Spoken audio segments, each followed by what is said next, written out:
Guys, welcome to my YouTube channel.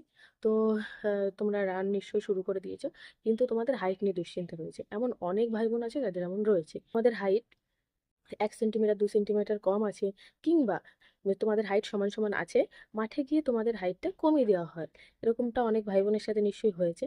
তোমাদের বলবো, তোমাদের কিছু ভুল ভ্রান্তি আছে। যেমন, তোমরা ঠিকঠাক মতো দাঁড়াতে পারো না ওখানে গিয়ে। 1 নাম্বার, এটা সব থেকে গুরুত্বপূর্ণ হলো, তোমরা হাইট মাপার সময় একদম ঠিক করে দাঁড়াবে, একদম স্ট্রেট হয়ে, মুখটা একদম লেভেল করে, ঠিকঠাক মতো করে যাতে দাঁড়াবে, যাতে তোমাদের হাইটটা ঠিক আসে। না হলে তোমাদের কখনোই সম্ভব না যে ঠিকঠাক হাইট আসবে।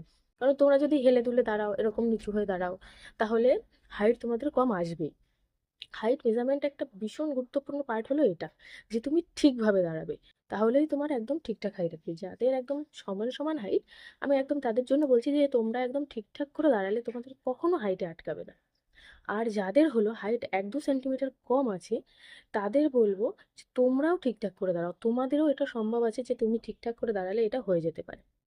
আর আরেকটা পার্ট হলো, থার্ড, আমি বলবো তোমাদের যে তোমরা একটা ইম্পর্টেন্ট জিনিস বাড়ি থেকে করে যাও, যার ফলে তোমাদের হাইটটা তোমাদের জানা থাকবে। আর সেই জন্য তোমরা ওখানে গিয়ে যদি তোমাদের কমও বানিয়ে দেয়, তোমরা বলতে পারবে যে আমাদের হাইটটা এটা আছে, আপনি আমাকে আরেকবার সুযোগ দিন।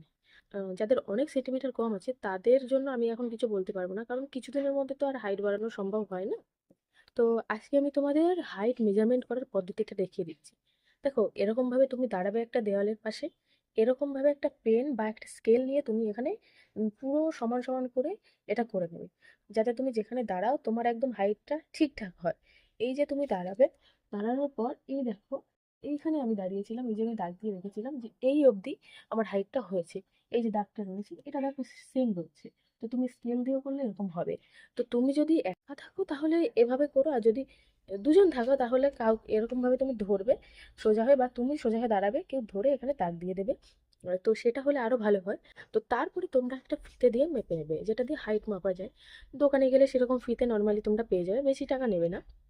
তো সেরকম তোমরা একটা ফিতে দিয়ে হাইটটা মেপে নেবে, যাতে তোমাদের সঠিক হাইট জানা থাকে।